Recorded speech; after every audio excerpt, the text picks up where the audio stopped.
우리 하나님 말씀 이사야서 11장 1절부터 보시겠습니다.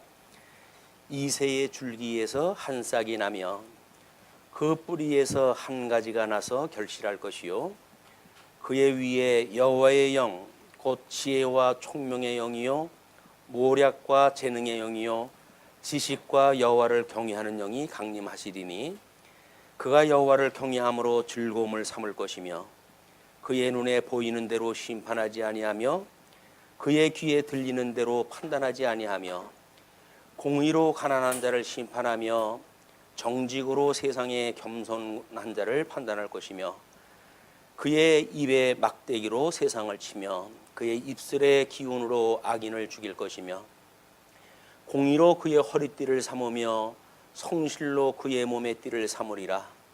그때의 이리가 어린 양과 함께 살며 표범이 어린 염소와 함께 누우며 송아지와 어린 사자와 살진 짐승이 함께 있어 어린아이에게 끌리며 암소와 곰이 함께 먹으며 그것들의 새끼가 함께 엎드러으며 사자가 소처럼 풀을 먹을 것이며 젖먹는 아이가 독사의 구멍에서 장난하며 젖된 어린아이가 독사의 굴에 손을 넣을 것이라. 내 거룩한 산 모든 곳에서 해됨도 없고 상함도 없을 것이니 이는 물이 바다를 덮음같이 여호와를 아는 지식이 세상에 충만할 것입니다. 오늘 우리 살펴볼 내용은 마가복음 1장 21절서부터의 이야기입니다. 21절서 권세에 의한 증거로 제목을 우리가 잡아놨어요.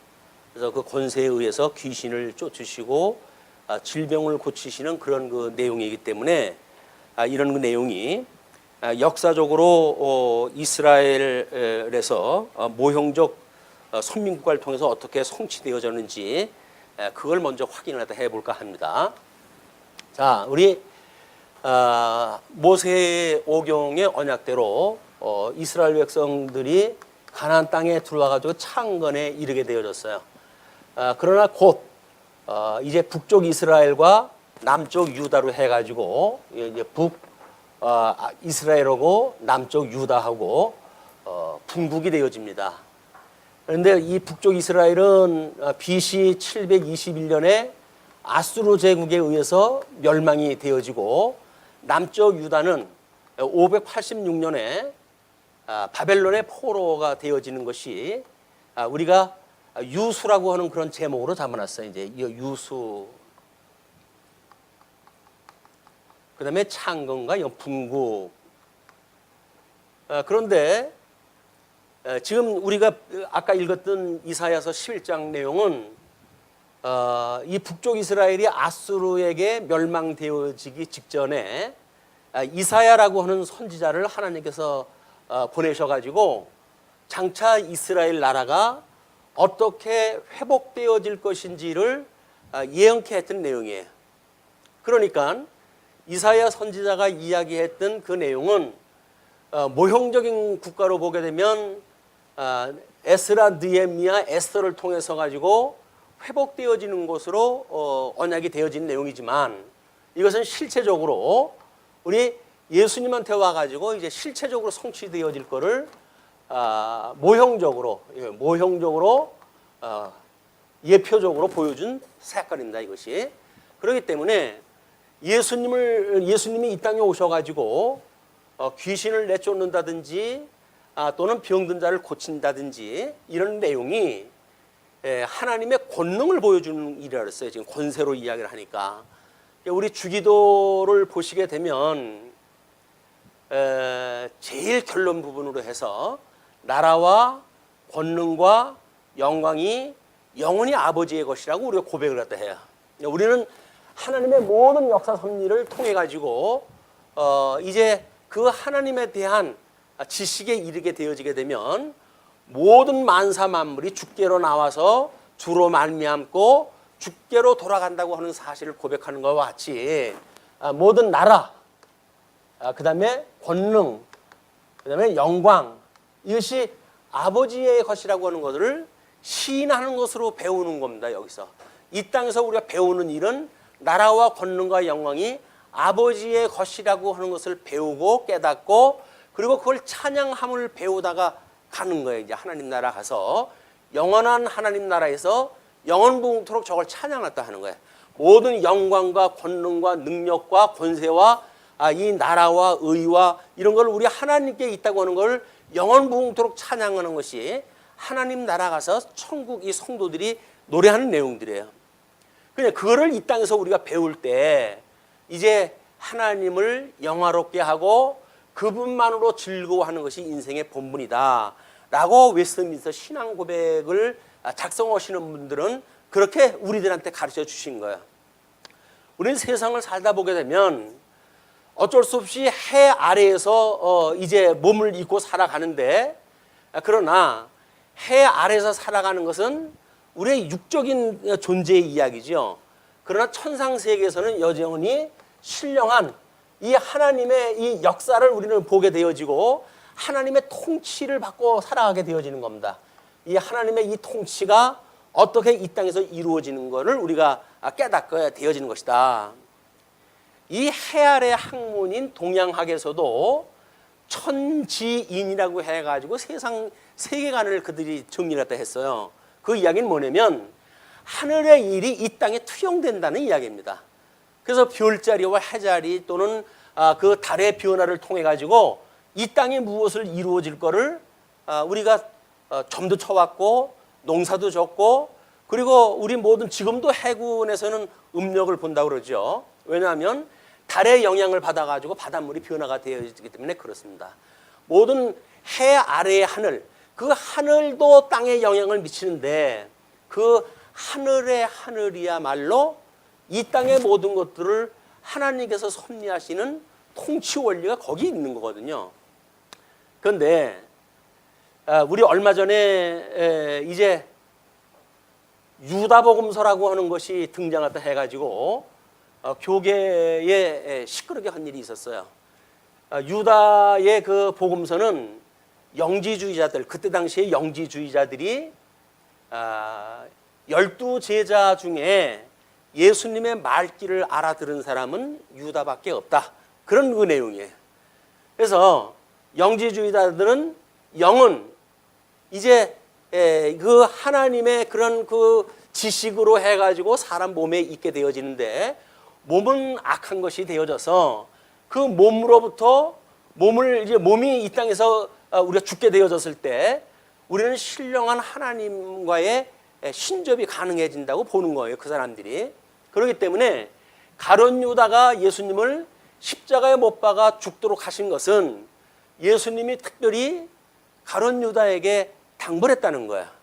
네 할 일을 해라 라고 했던 그거를 유다 복음서에서는 예수님이 가룟 유다한테 특별히 이제 빨리 가서 내가 이 육신 있는 장막으로부터 벗어나도록 네가 그러다 시행했다 해야 되겠다. 이렇게 명령을 받고 가가지고 예수님을 팔고 급기야 예수님이 십자가에 못 박아 죽는데 일조를 갖다 했다는 것이 유다복음서의 핵심이에요. 그 이야기는 유다복음서에서 보통 그 우리 4대 복음서에서는 가룟 유다가 예수님을 팔아버린 제자로 소개가 되어지고 있잖아요. 그런데 유다복음서에서만은 특별히 그 유다가 예수님을 제대로 예수님한테 공부했던 사람으로 이제 소개가 되어지는 거야. 그러니까 동시대에 기록되어진 성경입니다. 복음서가 뭐 한 2, 30가지가 넘는다고 이렇게 이야기를 해요. 2, 30가지 복음서가 넘는데 어떻게 397년에 우리 이 정경화되어지는 이때인데 AD 397년에 성경 신약 성경이 지금 보고 있는 27권으로 이것만 하나님의 말씀이다 라고 정리할 때까지 2, 30가지의 복음서가 뭐 흐트러져 가지고 돌아다닌 거야. 그러니까 그때 당시에 성도들이 이 말씀을 복음을 듣는다는 이야기는 어떤 복음을 들었는지 몰라요. 20, 30가지의 종류 중에서 선택적으로 뭐 하나를 들었겠죠. 복음으로. 그 복음을 들었던 사람이 정말 예수님을 믿었는지도 그건 몰라요. 그냥 역사적인 사실이 이렇다는 거거든요. 그런데 하나님께서 우리들로 하여금 이렇게 397년까지 뭐 신약 성경 이외에 여러 가지 교훈서라든가 외경이라든가 위서라든가 하는 것들이 이제 막 넘어나고, 그래가지고 복음 진리, 우리 예수님이 구약 성경에서 언약되어진 메시아라고 하는 걸 증거했던 내용하고는 전혀 상관없는 어떤 교훈 내용이라든가 뭐 이런 걸로 해가지고 이제 돌아다니기 시작했다 한 거예요. 그래서 교회에서는 이제 이런 그 위기를 발견하고 이 신약 성경을 하나님의 말씀으로 정경화를 해야 되겠다라고 하는 그런 결의에 따라 가지고 이때 당시에 어거스틴을 중심으로 해가지고 신약 성경 현재 우리가 보고 있는 27권 이것만 하나님의 말씀으로 우리가 받아들인 거야. 자, 27권의 하나님의 말씀이 이것만 하나님의 말씀이다 라고 이야기했을 때 복음서가 소개되어진 것이 네 종류입니다. 그것이 마태, 마가, 누가, 요한복음이란 말이에요. 그러면 그 네 가지 복음서는 왜 네 가지를 골라내느냐 라고 하는 것에 대하여 뭐 이론이 분분해요. 그러나 성경 신학적으로 본다고 하면 우리 예수님이 구약 성경대로 오셨다는 이야기는 그리스도론에 대한 이야기입니다. 그래서 이 그리스도론을 이야기를 하려면 그 그리스도론을 우리가 정리해야 될 중요한 주제들이 필요해요. 그걸 이제 교회 신학적으로 해가지고는 이제 직임에 대하여 또는 신분에 대하여 또는 그의 사역에 대하여 그리고 품위에 대하여 이 네 가지 주제를 갖다 해가지고 기독론이라고 하는 신학을 조직을 했어요. 그걸 우리가 조직신학이라고 이렇게 이야기를 하는 거예요. 이건 우리 예수님에 대한 것이 이제 성경 66권 전체를 틀어가지고 뭘 말하느냐, 그리스도에 대해서 뭘 말하느냐라고 했을 때 직임, 신분, 사역, 품이라고 하는 이 네 가지 큰 주제에 대한 이거를 정립하게 되어진다는 거예요. 신학에 대한 정리가. 근데 우리가 놀랍게도 마태복음을 통해 가지고 이 중보자의 직임을 통한 그리스도인 걸 증거를 했어요. 그러니까 마가복음을 통해 가지고는 지금 우리가 신분을 통해 가지고 예수가 그리스도라고 하는 걸 증거하는 내용이란 말이에요. 그리고 사역이라고 하는 누가복음을 통해 가지고는 이제 예수 그리스도가 어떻게 사역을 했다 하는가를 중심으로 우리가 살펴보게 되어지는 일이다. 또 이 품이라고 하는 그 내용도 이제 우리 요한복음을 통해 가지고 신성과 인성을 하나의 인격으로 가지고 계신 양성을 가진 그리스도, 이분에 대한 걸 이제 요한복음을 통해서 공부를 했다 할 거예요. 그러나 마가복음에서도 여전히 지금 우리가 1장서부터 5장까지의 주제가 뭡니까? 선제의 하나님의 선제의 그리스도.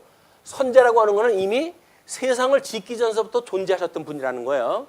그리스도라고 하는 이분은 삼위일체 하나님으로서 이미 세상을 지었기 전서부터 계셨던 분이다 라고 해서 우리는 선제의 이런 그 직임을 우리가 인정하다 하는 거예요. 신분을, 선제의 신분을. 그럼 예수님은 천지를 창조하기 전서부터 계셨던 분이에요. 이것이 지금으로부터 뭐 주전 2000년경에 역사상으로 등장했다 했던 그분이 예수 그리스도라고는 다가 아니라 이분은 복음의 시작으로 이제 이 땅에 육신을 입고 오셔가지고 구약 성경에 언약되어진 대로 오셔서 내가 구약 성경에 언약되어진 그리스도다라고 하는 사실을 증거한 내용이 우리 이 서신서의 내용들이란 말이에요. 서신서의 내용이 어떻게 보게 되면 통시적으로 보게 되면 이 네 가지가 전부 뭡니까? 예수 그리스도의 출생, 예수 그리스도 고난받는 공생의 사건, 예수 그리스도 십자가에 못 박아 돌아가시는 사건, 그리고 부활하시는 사건, 그리고 더러 이제 승천하는 사건까지 소개가 되어진 것이 네 가지 복음서예요. 그래서 세상 사람들은 아니 왜 똑같은 이야기를 이 세 권의 뭐 요한복음은 조금 다르다고 하더라도 마태, 마가, 누가복음은 뭐 내용이 비슷비슷해요.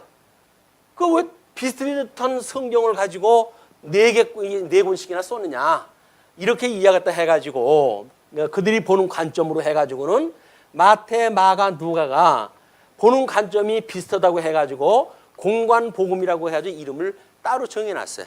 공관복음이라고 이야기했다 하는 거야. 그러면 정말 예수님의 공관복음적인 공간적으로 그의 출생, 그의 또는 뭐 우리 성육신 해가지고 하시는 공생애의 사건, 뭐 이건 뭐 이제 공생애라고 하는 거는 십자가의 사건도 포함되어지는 거니까 고난을 받으시는 사건, 그다음에 십자가에 죽으시는 사건, 그리고 부활하시는 사건.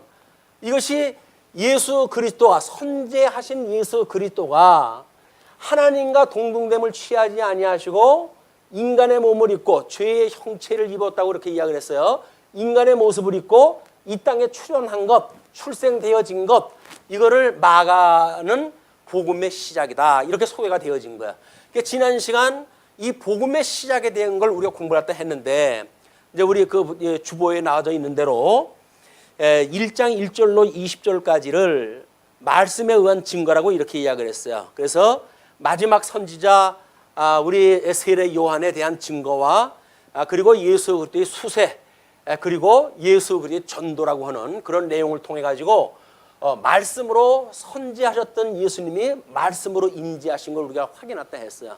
그러니까 우리가 예수님이 전도를 갖다 하고 이 땅에 출생을 하시고 하는 사건은 선제하신 우리 성자 하나님께서 육신을 입고 복음의 시작으로 이 땅에 오신 것이다 라고 하는 걸 지난 시간에 확인했다 한 겁니다. 오늘 우리 확인할 내용이 두 번째 권세에 의한 증거예요.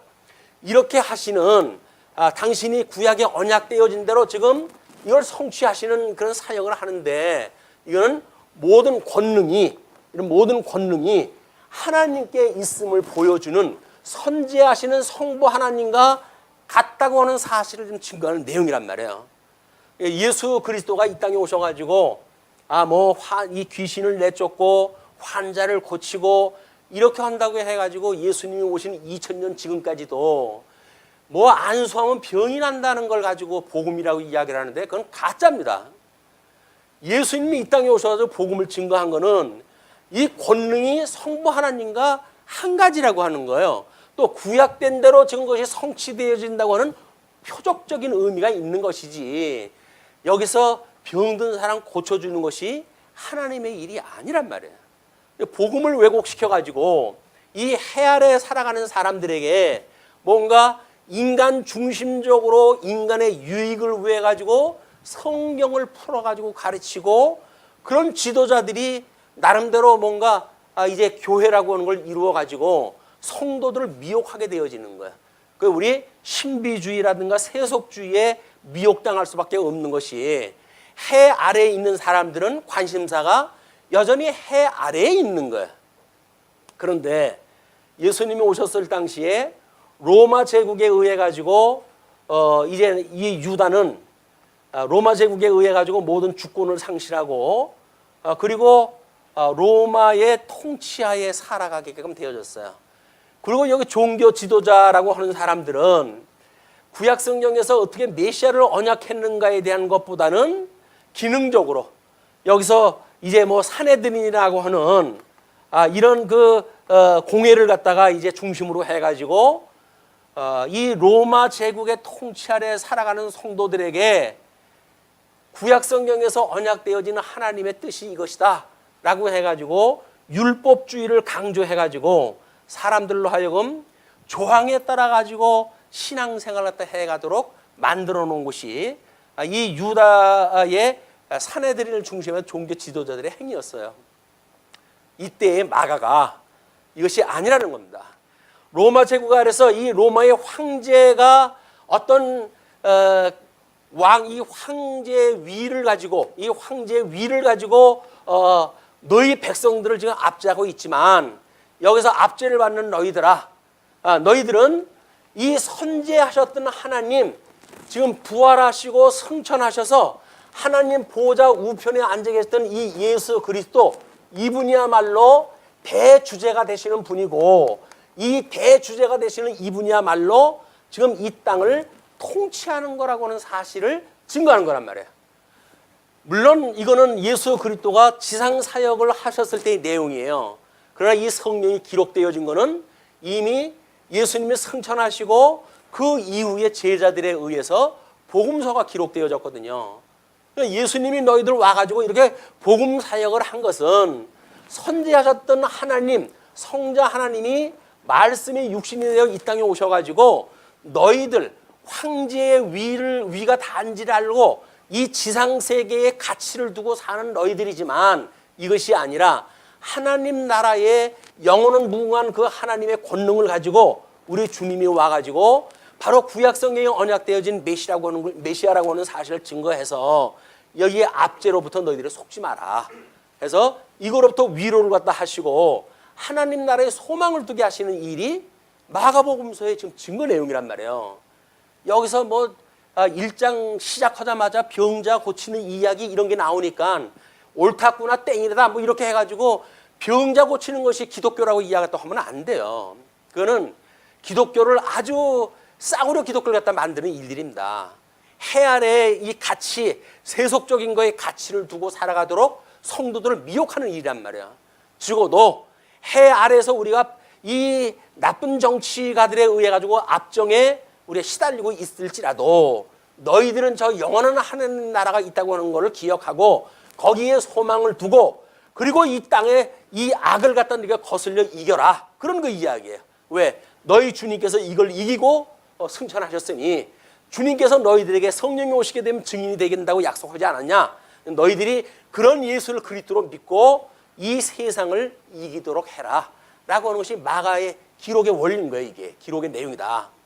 우리는 복음서를 시작을 해서 복음의 시작이라고 했던 복음서를 통해서 서신서를 우리가 이제 통해 가지고 우리 지상 사역을 했던 이 주제가 끊임없이 주님의 몸된 교회를 견인하게 하시는 이게 원리로 해가지고 작동되어진다고 하는 걸 수작 확인하다 하고 있습니다. 그러니까 오늘 확인하는 그 내용을 가지고 우리 예수님이 권능이 성자 하나님 이미 선지하셨던 분이기 때문에 그 권능으로 이 땅에 오셔가지고 환자를 고치고 귀신을 내쫓는 일이 있구나 라고 하는 걸 우리가 기억하는 시간이 되어졌으면 좋겠습니다.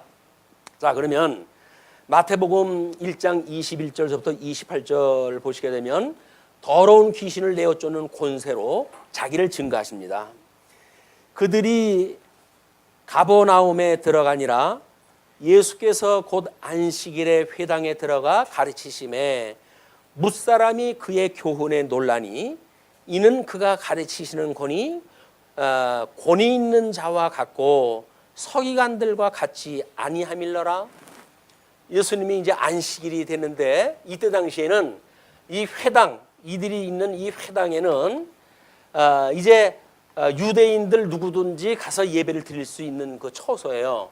거기에 뭐 사회자라든가 관리자의 허락을 받게 되어지게 되면 강론을 이제 하는 시간을 갖다 주게 되어지는데 이 산헤드린의 그 공회라고 하는 그것도 지금 우리 예배 형식대로 찬송하고 기도하고 그리고 말씀을 선포하는 이런 것들이 이제 있던 때예요. 그러니까 예수님이 가가지고 그런 순서에 의해 가지고 지금 말씀을 증거하는데 이때 이 산헤드린의 세 가지 직임을 가진 자가 있다고 그랬어요. 서기관, 그 다음에 장로, 그 다음에 제사장. 이 세 부류가 한 70여 명을 묶어가지고 산헤드린 회원으로 이제 세워놨는데 이 서기관들이 하는 일은 구약 성경을 연구하고 또는 그거를 전승하기 위해 가지고 필사를 하고 끊임없이 그 일을 다 하는 일들이에요. 이 서기관들은 그러기 때문에 구약 성경을 연구하는 사람들이거든요. 연구하는 사람들이 성경을 가르칠 때에 이 성경을 보고 가르친 것이 뭡니까? 율법을 행해라 라고 가르쳤으니까. 근데 예수님이 와가지고 복음을 증거하는데 예수님이 증거하는 그 복음의 내용은 서기관들이 가르쳐주는 것은 영 다른 거야. 그리고 그 말씀에 권위가 있어요. 그 권위가 있다는 이야기는 그 말씀을 들었을 때 무엇인가 성령의 감동으로 해가지고 사람들이 자기 힘으로 뭘 이룬다고 하는 것이 아니라 하나님께서 만사를 이렇게 섭리하시는 이 영광을 계시하셨던 것이 우리가 감지했을 때 거기서 우리는 권위를 느끼죠. 우리가 인간의 두뇌를 가지고 이걸 깨닫고 이렇게 우리가 기독교를 배워간다고 한다면 그건 권위가 없는 겁니다. 말씀의 권위, 이 말씀은 살았고 운동력이 있어가지고 성령께서 우리로 하여금 우리 끊임없이 그렇게 이야기를 하죠. 깨달아, 알고, 믿어, 경외하게 하시는 이 일이 성령께서 하시는 성령을 깨닫고 살아가는 성도들에게 하는 인식의 작업이에요. 이게 성령께서 하시는 인식은 우리들의 성령을 목사가 가르치면 성도는 배우고, 그리고 깨닫고 우리가 살아가는 일은 성도가 자기 나름대로 적용을 시켜서 살아가고, 이런 개념이 아니에요. 성령께서 우리 교훈을 주시면 그걸로 깨닫게 하시고, 알게 하시고, 믿어지게 하시고, 경외하게 하시는 우리의 모든 인격적 삶, 전인적인 삶을 하나님께서 하신다고 하는 걸 믿어지게 하는 일이에요. 그러니까 여기서 예수님이 그 복음을 증거했을 때 서기관들이 하는 말과 달리 권위가 있는, 권세 있는 말처럼 그들이 감지했다는 이야기는 뭐예요? 뭔가 깨달아 알고 믿게 되어지는 감동이 있게 되어졌다는 거지요. 현장에서야 어떻게 금방 경외하는 일이 있겠습니까만은, 이제 그들이 말씀을 듣고 삶의 현장에 나가게 되면 경외하는 삶이 나오겠죠. 예수님을 따른다든지 이런 그 일이 나오게 되어지니까. 그래서 지금 우리 이렇게 성령의 사역이 무엇인가, 말씀의 권위가 무엇인가 라고 하는 사실이 우리 이 성령, 지금도 우리 주님께서 보내셨던 성령을 우리가 믿는다라고 하는 이야기예요. 지금 이 말씀이 선포되어지는 이곳에 성령이 함께 하신다고 하는 이야기가, 성령께서 강론자에게 말씀을 전하게 하시고 또 대중에게 듣게 하시고 그리고 깨달아지게 하시고 믿게 하시는 일이 성령 사역이란 말이에요. 성령의 사역. 이 인간들이 해가는 게 아니에요. 이게 옛날에 서기관들이 가르쳐 줬던 이야기라고 한다면 물론 교사가 그렇게 읽어가면 그렇게 할 수가 있겠죠.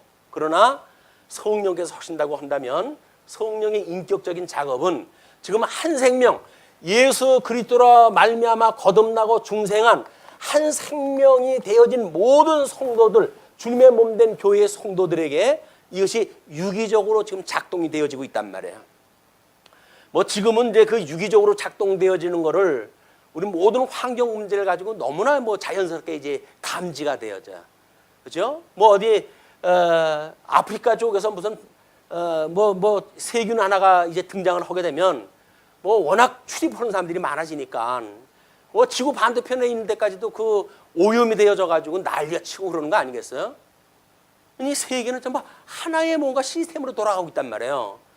눈에 보이는 세계도 하나의 시스템으로 돌아가는데 우리 주님께서 만들어 놓으신 하나님의 나라, 또 이 하나님의 권능으로 해가지고 말씀으로 해가지고 우리에게 무슨 어떤 하나님의 권위를 부여하시는 일들, 말씀의 운동력, 이런 것들이 하나의 유기적으로 돌아간다고 하는 걸 믿어지는 것은 믿지 않는 게 더 어렵습니다.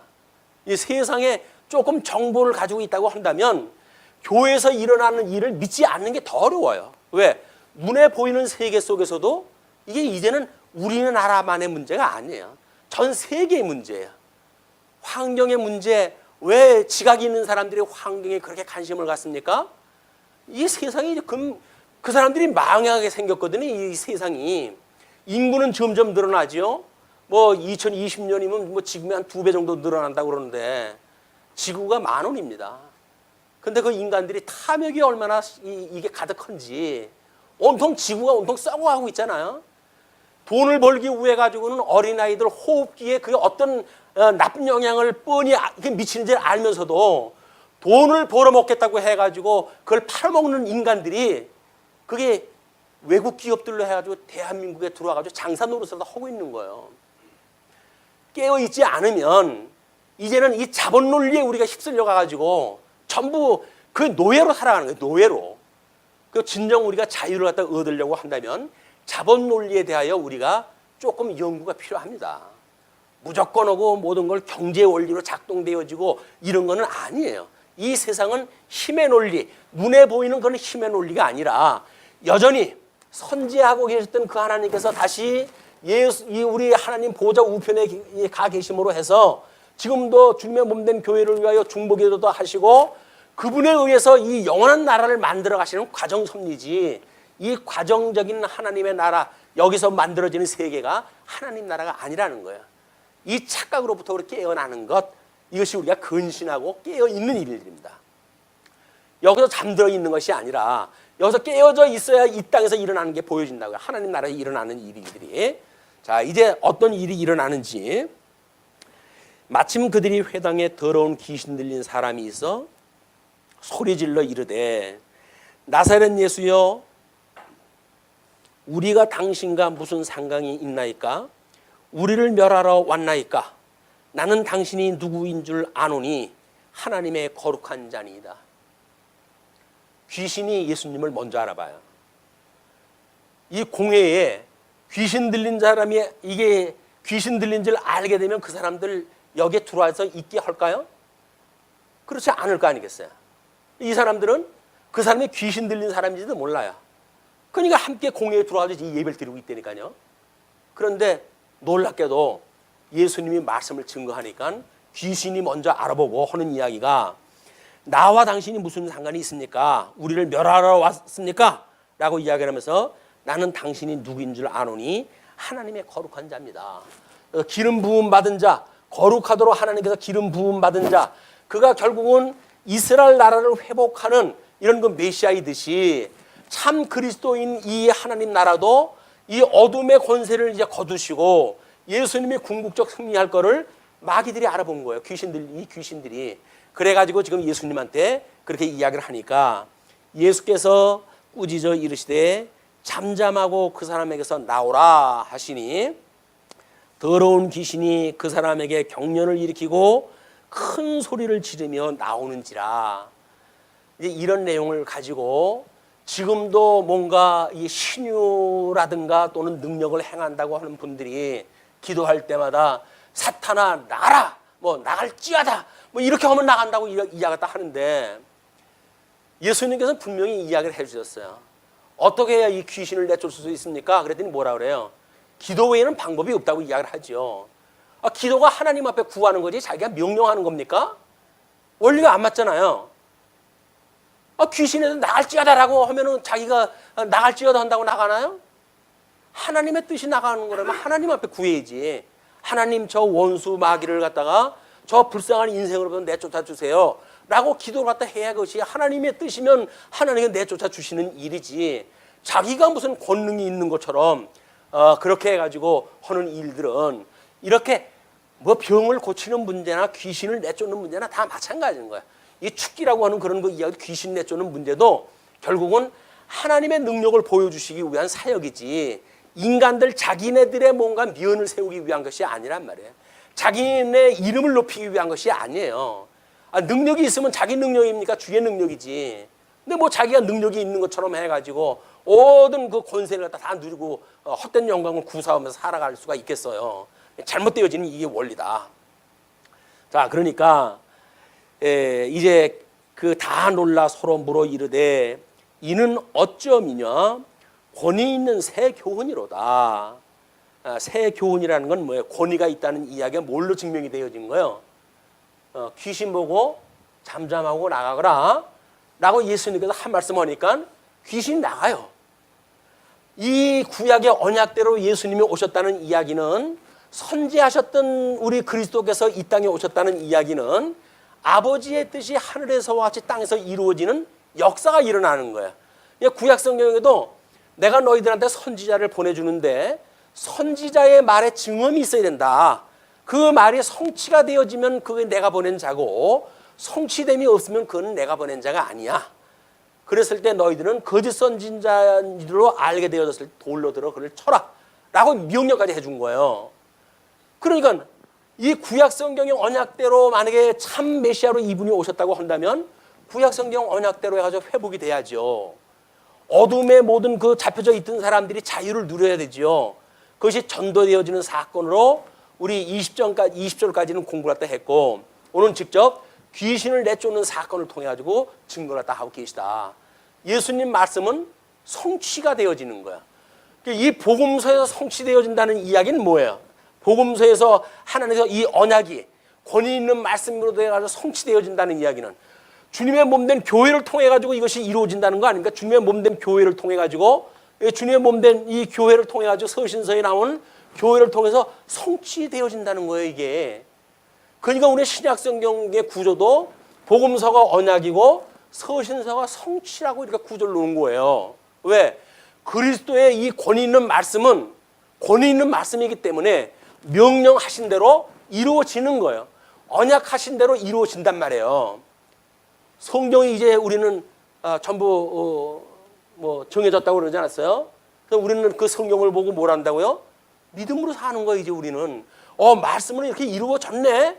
서신서 성경을 보니까 이게 말씀으로 이루어졌네 라고 하는 걸 믿는 믿음으로 성도들이 살아가는 거다. 지금 어디 가서 뭐 이 신약 성경에 있는 한 구절 끌어다가 이렇게 내가 살아야지 이런 개념이 아니에요. 말씀이 지금 이렇게 우리한테 운동을 한다는 이야기는 이렇게 진리로 언약하셨던 것이 성취되어졌고 성경을 통해서 성취되어진 그 성경을 우리가 읽음에 그 말씀의 권위가 말씀의 권능이 우리의 삶을 변화시켜 간다고 믿고 살아가는 거예요. 믿지 않으면 그럼 삶의 변화가 없겠죠. 죽어져 있거나 우리가 예수님으로 말미암아 중생되어졌다고 한다면 우리의 삶은 변화되어질 수밖에 없어요. 왜? 이 말씀 예수 그리스도의 말씀의 운동력이 우리를 변화시켜 간다. 그걸 믿는 것이 말씀운동 서원교회 이상이에요. 이 말씀운동 서원교회라고 이름은 지어놓고 그걸 안 믿는다고 한다면 그건 뭐 말씀운동 서원교회예요. 그냥 쉽게 서원교회라고 하면 되지. 말씀운동 서원교회라고 하는 것은 이 말씀이 지금도 살아있고 운동력이 있어서 하나님 보좌 우편에 계시는 그 주님에 의해서 우리의 삶을 변화시켜 가고 계시다. 그걸 믿는 감동을 가지고 이 세상을 능히 이겨나가는 이런 지혜가 있었으면 좋겠습니다. 다음 그 29절로 31절 보게 되면 베드로의 장모의 열병을 고쳐주는 권세로 이제 증거했다 하는데 회당에서 나와 곧 야고보와 요한과 함께 시몬과 안드레의 집에 들어가시니 시몬의 장모가 열병으로 누워 있는지라 사람들이 곧 그 여자에 대하여 예수께 여짜온데 나아가사 그 손을 잡아 일으키시니 열병이 떠나고 여자가 그들에게 수종드니라. 권위 있는 말씀은 어떻게 되어진다고요? 열매로 맺어지는 거예요. 말씀의 운동력이 있어가지고 실현이 되어지는 겁니다. 32절로 34절 여러 병과 귀신을 내어 쫓는 권세로 증거하시죠. 물론 뭐 거기서 베드로가 뭐 결혼을 갖다 했기 때문에 장모가 있는 거다 뭐 이런 거는 뭐 우리 신약성경 서신서에 가게 되면 전문이 충분히 설명되어지는 일이고 사실이니까 또 이렇게 기록되어졌겠지. 그걸 뭐 다른 어떤 그 문법적으로 뭐 우리 확인하고 그러는 거는 시간 낭비인 것 같습니다. 다음 저물어 해질 때에 모든 병자와 귀신 들린 자를 예수께 데려오니 온 동네가 그 문 앞에 있더라. 왜 있을까요? 서기관들처럼 말만 뻔지런히 하지 율법을 지키면 무슨 하나님의 나라에 뭐 구원을 받는다는 놈 하나님 나라 백성으로 살아간다는 놈 이렇게 이야기했다 하는 서기관들의 이야기라고 한다면 사람들이 거기에 따라올 이유가 없잖아요. 이 세속에 같이 관심이 있는 사람들 여기서 세속적으로 병든 사람한테 제일 관심사가 뭘까요? 병 고쳐주는 일이죠. 가난한 사람한테 관심사가 뭘까요? 돈 버는 일이죠. 여기서 명예 없는 사람에 관심 있는 게 뭘까요? 명예롭게 되는 일이에요. 여기에 있는 사람들이 뭐예요 지금? 저물어 해질 때 모든 병자와 귀신 들린 자를 예수께 데려오니 온 동네가 그 문 앞에 모였더라. 온 동네 다 모였어요 사람 앞에. 왜? 예수라고 하는 사람이 나왔는데 그 사람이 말만 하면 병이 고쳐지고 뭐 환지 귀신 내쫓겨지고 그런다더라 라고 하는 카더라 통신에 의해 가지고 소문이 온 동네에 이제 번진 거야. 그 소문을 듣고 카더라 통신을 듣고 이제 모인 거예요 이 사람들이. 예수님을 본 적도 없고 예수님 복음을 들은 적도 없어요. 그냥 병 고쳐준다고 하는 그 카더라 통신만 가지고 지금 모인 거야. 우리는 예수님을 믿을 때 이 텍스트를 중심으로 해가지고 이 하나님을 믿는 것이 아니라 여기 계시되어진 삼위일체 하나님이 어떠한 분인가를 믿는 것이 아니라 카더라 통신에 의해서 듣고 있는 거 그걸 가지고 믿으니까 다른 사람이 성경 어디에 그런 얘기가 있어? 라고 그러면 입이 쑥 돌아가는 거예요. 왜? 본 적도 없고 읽은 적도 없거든요. 다만 들은 적은 있어요 누구한테인가. 근데 그게 전부 약장사한테 들은 거예요. 아니면 뭐 이 이거 뭐 사람들 불러 모으는 풍악쟁이들에 의해 가지고 들은 얘기인지도 모르죠. 그런 게 아니다. 자, 그러니까 이제 예수께서 각종 병이 든 많은 사람을 고치시며 많은 귀신을 내쫓으시되 귀신이 자기를 알므로 그 말하는 것을 허락하지 아니하시니라. 예수님은 오셔가지고 지금 이 초기시니까 3년은 이 공생을 다 하셔야 되거든요. 그러니까 귀신 들린 자들이 자꾸 구약에 언약되진 메시아라고 하는 걸 나발을 불고 그러게 되면 대적자들이 온다든지 뭐 이렇게 해가지고 예수님이 사역하는데 방해가 되어지니까 그래서 예수님의 필요에 의해서 이 전도를 갖다 하고 이렇게 하실 계획이 있기 때문에 이 귀신 내쫓아 준 사람들한테는 입담으로라 하지 입단속을 시키는 겁니다. 근데 입단속을 시키는데 그건 예수님의 뜻이에요. 예수님이 그냥 그렇게 너희들 입단속하는 게 좋겠다라고 이야기 다 하는 건데 하나님께서는 그렇게 두시질 않아요. 그래가지고 온 동네 다니면서 나발을 불어가지고 귀신 들린 사람은 전부 예수님한테 와가지고 이 병 고치려고 이제 오게 되어지는 현상이 일어나고 급기야 예수님이 그 사람들을 피해가지고 다른 데로 갈 수밖에 없는 상황이 만들어집니다. 35절로부터 39절까지의 이야기가 예수께서 전도를 하시며 귀신을 내어 쫓으시는 사건이죠. 자, 새벽 아직도 밝기 전에 예수께서 일어나 나가 한적한 곳으로 가사 거기서 기도하시더니 예수님이 귀신 내쫓는 건 지금 뭘로 되어지는 거예요? 아버지의 뜻이 이 땅에서 이루어지게 해주세요라고 하는 기도를 통해 이루어지는 사건이에요. 그러니까 우리 성자 하나님으로 오셨던 그 예수님은 성부 하나님께 기도를 갖다 하는 거예요. 아버지의 뜻이 이 땅에서 이루어졌으면 좋겠어요라고 하는 걸 기도를 갖다 하는 거예요. 그것이 지금 그 밝기 전에 새벽 아직도 밝기 전에 한적한 곳으로 가가지고 기도를 갖다 하시는 거예요. 이 유대인들은 어떻게 기도를 갖다 했다고요? 사람 많은 대낮에 길거리에서 두 손 들고 동네방네 소문 내면서 이렇게 한 거 아니겠어요? 주의 일을 갖다 하는 거는 소문 안 내고 하는 거라니까요. 그래야 주님이 한 걸 갖다 우리가 이 인정을 갖다 하고 찬양을 하는 거지. 우리는 자꾸 내 얼굴을 갖다 뒤밀고 내가 했어요. 전도를 갖다 내가 몇 명을 했어요. 내가 전도왕이에요. 해가 동네방네 다니면서 소문을 갖다 내고 이렇게 하는 것이 아니란 말이에요. 내가 드러나지 않아도 주님께서 한 걸로 이거 다 드러날 거 아니겠습니까? 근데 왜 자꾸 내가 드러나야 되고 보여지나요? 그게 여전히 주님보다는 나의 영광을 높이겠다고 하는 타락되어진 인간의 본성인 거예요. 하나님 자리에 올라가고자 싶은 인생들의 이런 그 오해다. 자, 그렇기 때문에 예수님께서는 한적한 곳으로 가서 기도를 했다 하셨어요. 우리 마태복음 5장 산상수훈을 했다 하셨을 적에는 어디에서 하라고 그랬어요? 골방에서 하라고 그래요. 골방에서. 자, 예수님께서는 이제 한적한 곳에 가가지고 기도를 했다 하시고 시몬과 및 그와 함께 있는 자들이 예수의 뒤를 따라가 만나서 이르되 모든 사람이 주를 찾나이다. 예수님이 그 귀신 내쫓은 사람한테 이딴 소식을 시켰을 때 제자들이 예수님의 제자라고 한다면 훈련되어진 제자라고 한다면 그래도 말귀는 알아들을 거 아니겠어요? 뭐 말귀 알아듣는다는 얘기를 뒤집어 버리게 되면 가룟 유다만 예수님 말귀 알아들었다고 하는 이상한 또 논리도 나오는 게 이 세상이니까 이 모순의 세상 정말 사람의 말로는 누구 하나 설득할 수 없는 이 세상 성령의 은혜가 아니면 구원에 이를 수 없는 이 어두운 세상 이 세상을 우리가 보는 것이 바로 깨어있는 사람들의 시각이라고 보여집니다. 이건 아무도 볼 수가 없어요. 그냥 말만 논리적으로 설득력이 있으면 고래? 라고 해서 따라갈 수밖에 없는 거예요. 제자들이 혼내는 이야기가 예수님이 그렇게 피해가지고 이제 기도까지 했는데 따라가가지고 뒤를 따라가가지고 만나가지고 혼내는 이야기가 모든 사람이 주를 찾나이다. 어떻게 하라는 거예요? 어저께 했던 일 계속 해라고 얘기해. 예수님께서 이렇게 말씀하십니다. 이르시되 우리가 다른 가까운 마을들로 가자. 왜? 그래서 다 소문 나가지고 카더라 통신 가지고 있는 사람들은 이제는 이걸 돌이키기가 점점 어려워져요. 왜? 이 선입견으로 해가지고 자기 세계가 이미 만들어졌거든요. 예수만 붙들면 이 병 고친다고 하는 걸로 굳어져 있기 때문에 예수님께서 야 그쪽 가지 말고 다른 데로 가자. 다른 데로 가셔야. 왜?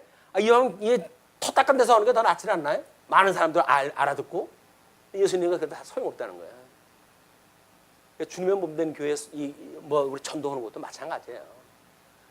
이렇게 해가지고 사람들 긁어먹어가지고 뭐 한다는 건 아무 소용도 없어요.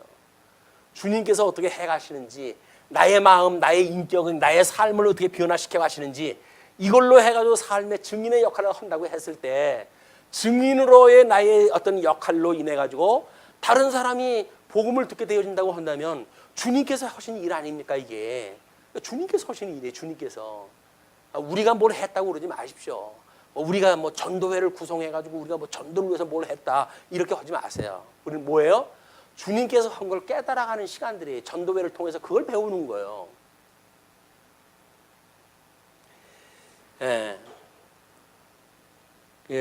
우리가 다른 가까운 말들로 가자.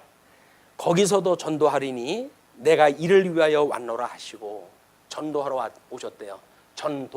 도를 전하러 오셨대요. 도가 누구예요? 예수님이 나는 곧 길이요 진리요 생명이라고 그랬잖아요. 이분이 도예요. 이분이 와가지고 다기를 전하는 거예요. 그게 전도예요. 전도라고 하는 건 주님에 대해서 증거하다 하는 거니까 내가 구약의 언약되어진 메시아야 라고 하는 이야기예요.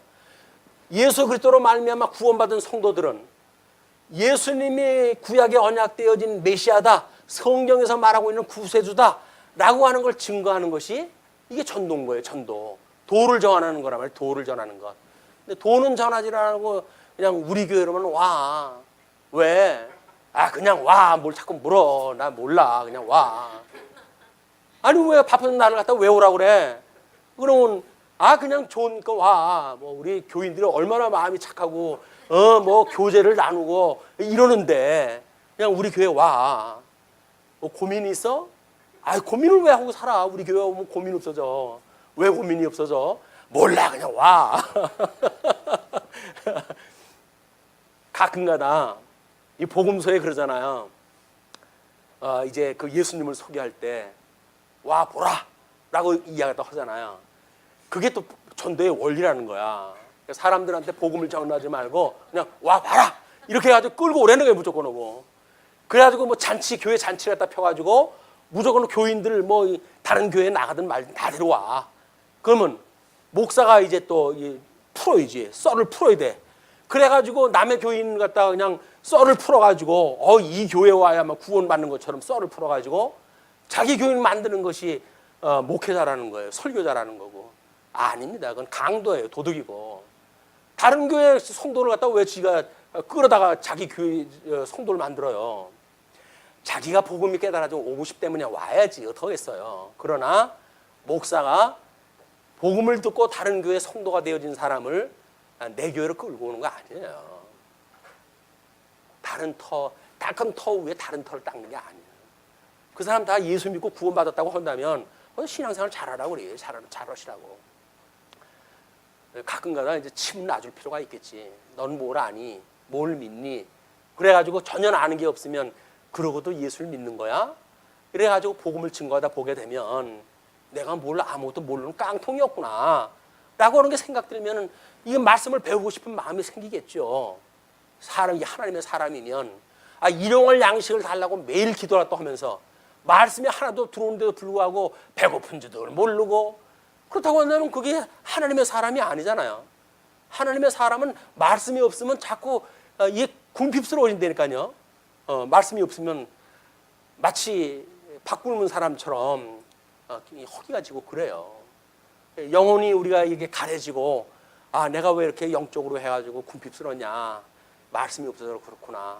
말씀을 더 공부하고 매진하는 이런 것이 성령의 역사로 일어나게 되어집니다. 자, 이렇게 이야기하다 하니까 이제 예수께서 온 갈릴리에 다니시며 그들의 여러 회당에서 전도하시고 또 귀신들을 내어 쫓으시더라. 여전히 거기 가서도 그 일을 다 하십니다.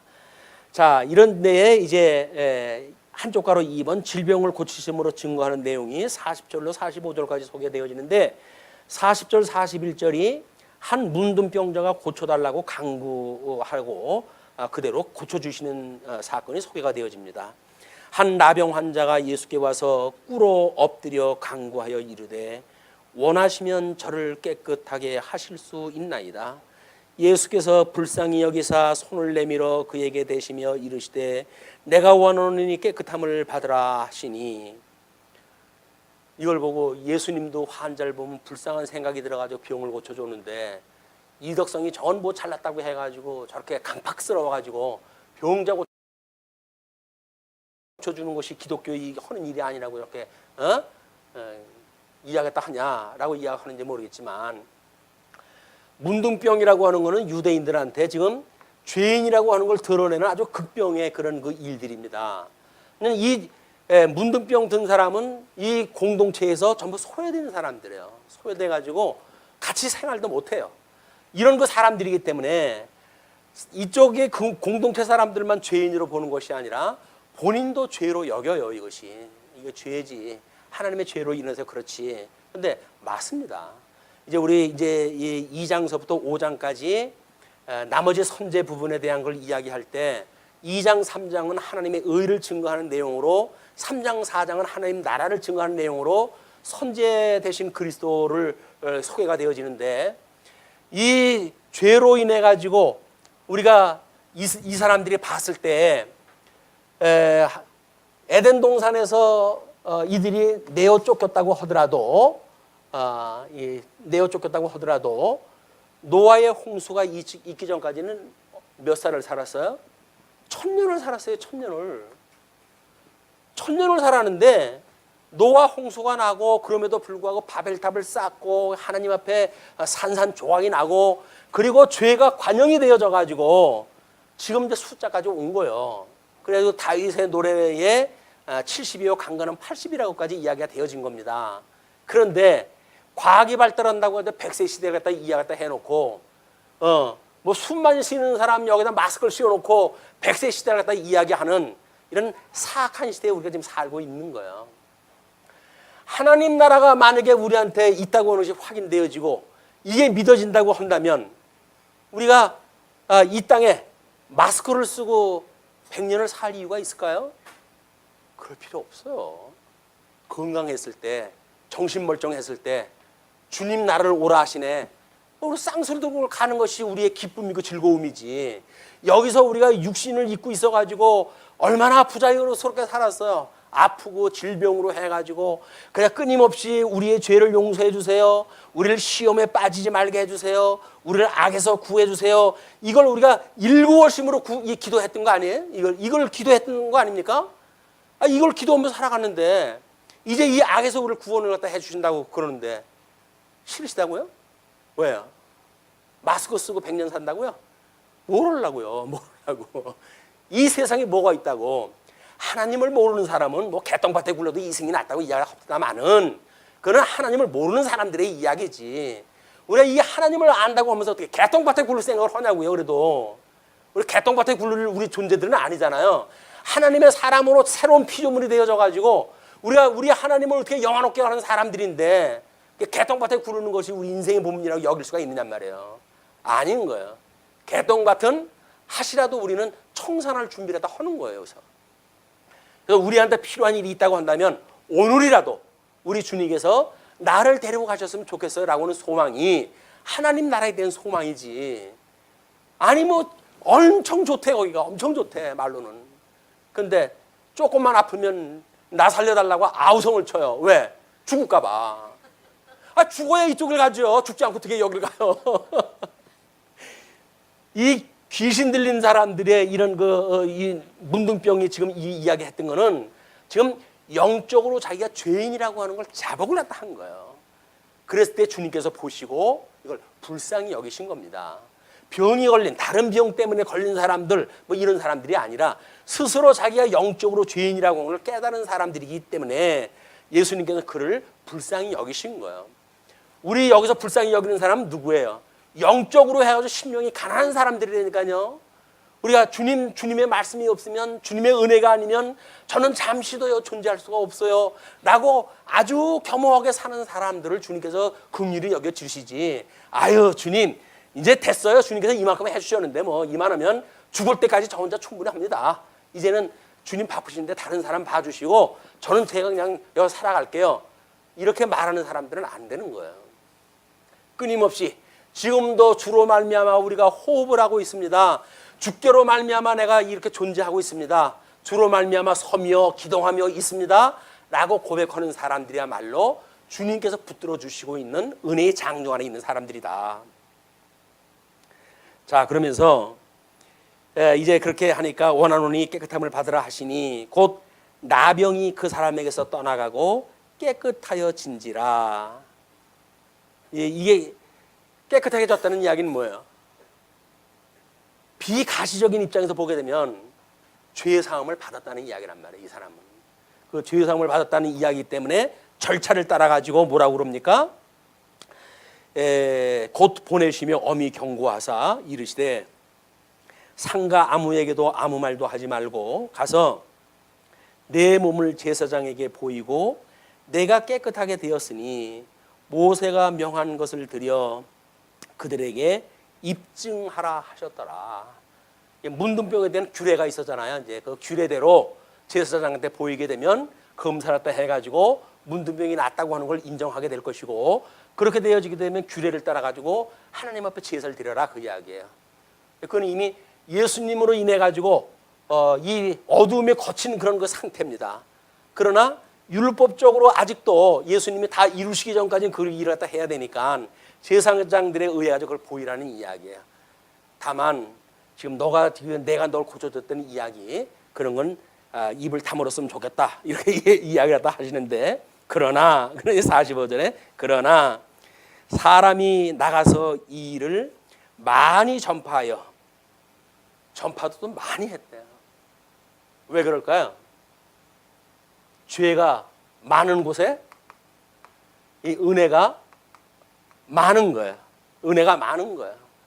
이 은혜의 그런 그 복음을 전하지 하고는 견딜 수가 없는 거야. 주님께서 말을 하지 말라고 그러는데도 불구하고 그 말까지 전해야 돼, 이제는. 너무 감격스러워가지고 어떻게 이걸 나의 이 허다한 죄를 용서해 주셨다고 그러는데 다른 사람은 죄가 졌는데도 불구하고 멀쩡하게 살아가고 있잖아요. 사내들이네 뭐 이 거짓 지도자들 죄 투생이네 살아가면서도 불구하고 배를 두들기며 살아가고 있잖아요.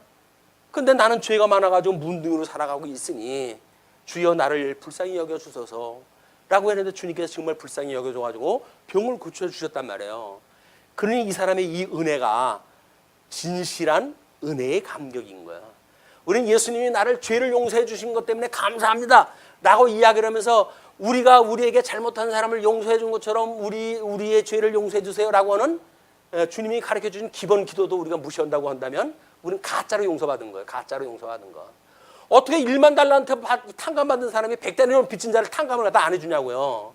거짓말이지. 내가 1만 달러한테 탕감받았다고 한다면 100대나리온 빚진 자 탕감하는 것이 기본적인 거, 기본적인 복음.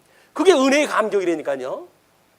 근데 이 은혜의 감격 없이 뭐가 행복해요? 뭐가 감사하고 뭐가 기뻐요? 우리 성도의 삶이라고 하는 것이 은혜에 따라서 살아가게 되어지는 거다. 끊임없이 우리 서신서 기자들이 뭐라 그래요? 하나님과 예수 그리스도로 조차 은혜와 평강이 너와 함께 하기를 빈다. 은혜와 평강.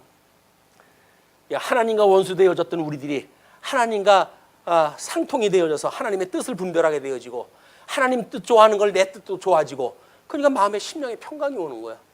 바깥에는 끊임없이 로마 제국에 의해 가지고 말할 수 없는 공격이 있어요. 이 비진리를 전하는 자들이 예수 믿으면 잡아 죽인다고 해가지고 공갈도 나요. 그럼에도 불구하고 우리는 예수 그리스도를 믿는 그 믿음으로 평강을 누리면서 하나님과 교통하며 살아가고 성도와 교제를 하면서 살아가게 되어진다. 이것이 전폭적으로 하나님의 은혜로 말미암은 거야. 그래서 하나님과 예수 그리스도로 조차 은혜와 평강이 너희와 함께 계실지어다. 끊임없이 강구하는 거다. 그러니까 얼마나 중요했으면 서신서를 보낼 때마다 인사말로 이걸 했을까요? 겉인사가 아니에요. 겉인사가 아니에요. 정말 우리가 하나님 앞에 이걸 구해야 될 일이에요. 은혜를 구하고 평강을 구하고 세상의 이 헛된 평화에 거짓 평화에 우리 쏙지 말게 해주세요. 이 지금 로마 제국의 이 제국은 이 세계 일대를 지금 장악하고 있는 거 아닙니까? 이 로마 팍스라고 그래가지고 이 중세 때도 이 로마의 그 통일 왕국으로의 이것이 너무 부러워가지고 교회가 로마 흉내를 낸 거 아니겠어요? 교황 제도로 해가지고. 왜? 그래서 하나님의 빛은 어두워지고 여기에 교권만 드러나니까 그걸 뭐라 그래? 교회사에서 이걸 어둠의 시대라. 이게 흑암 시대. 중세를 우리가 흑암 시대로 이해하겠다 하는 거는 눈에 보이는 이 세계가 진짜 하나님의 나라로 오해를 했다 하고 그 권위가 진짜 권위라고 오해를 했다 했기 때문에 보이지 않는 하나님의 나라를 믿지 않는 불신자들로 만들어놨던 중세의 시대, 지금도 그 중세의 시대의 면면이 우리들한테 엄습해오고 있기 때문에 우리는 깨어 근신하고 하나님의 말씀으로 인해 가지고 정진해야 될 때입니다. 그렇지 아니하면 우리는 이 말씀을 공부 허나만 하여 또 허나만 해요. 이 말씀을 통해서 끊임없이 은혜를 평강을 구하는 우리 시간이 되어졌으면 좋겠어. 자, 그러므로 예수께서 다시는 드러나게 동네에 들어가지 못하시고 오직 바깥 한적한 곳에 계셨으나 사방에서 사람들이 그에게로 나오더라. 다음 중에 나오는 그것이 시간이 얼마 지나게 되면 예수님께서 다시 이제 가버나움에 들어가니까 이 장서부터 다시 들어가시는 가버나움의 사건서부터 확인해 보시기로 하겠습니다. 기도하시죠.